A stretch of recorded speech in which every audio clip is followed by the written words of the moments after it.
In order for students to learn and remember information, instructors should make sure students are engaged with the course. Most educational institutions require instructors to write learning objectives, which include observable actions that the students will be able to do as a result of the lesson. Observable words include write, analyze, create, etc. Rather than words like understand and appreciate, and then in the lesson, we help students to achieve the objective with a practice exercise and then measure the attainment of objectives with some type of assessment. The main differences between a practice exercise and an assessment are that the practice exercise should provide feedback on how the student performed, and the assessment should measure the performance with some type of score. Like any course, a blended course may include various types of activities, especially since they include online and face-to-face modalities. A good basic structure for a lesson teaching an important concept or task we want students to learn in a course follows this pattern. Present the generic definition of a supporting concept or the steps of a task. Give a real-life example. This can be a demonstration for tasks. Ask the student to identify an instance, evaluate an example, or carry out the task in a realistic setting.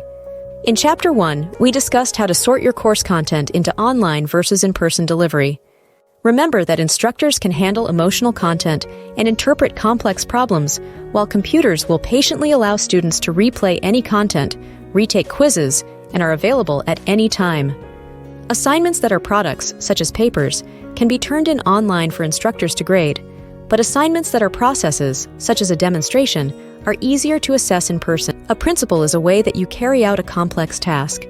Blended courses should be guided by the following principles: learner control, learner reflection, collaboration, social presence, and student motivation. This chapter will focus on learner control and student motivation. Let's look first at learner control. We know that today's students drive most of their own day-to-day decisions and activities in the real world and online.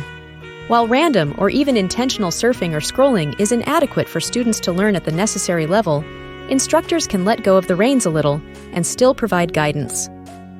Remember the expression, "Be a guide on the side, not a sage on the stage." You can give students some choice, with support, to create engaging and motivating experiences. While all instructors have a certain order of content and pace in mind, it is good to be somewhat flexible, which the online environment provides.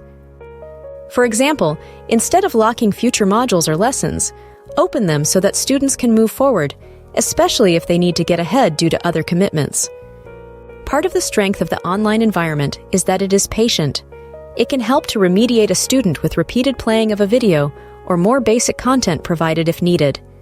You may also allow students to test out of certain topics. Giving students more power over what they learn and how fast they learn is associated with greater student satisfaction and better student outcomes.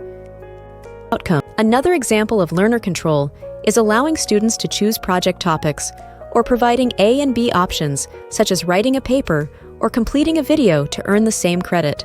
Instructors can allow for even more self-reliance and ask students to write discussion prompts or quiz items for the class. You can allow students to choose their own project teammates as well. Giving control to students has been shown to be correlated with more time on task, which leads to better learning. Instructors of blended courses must be mindful of student motivation.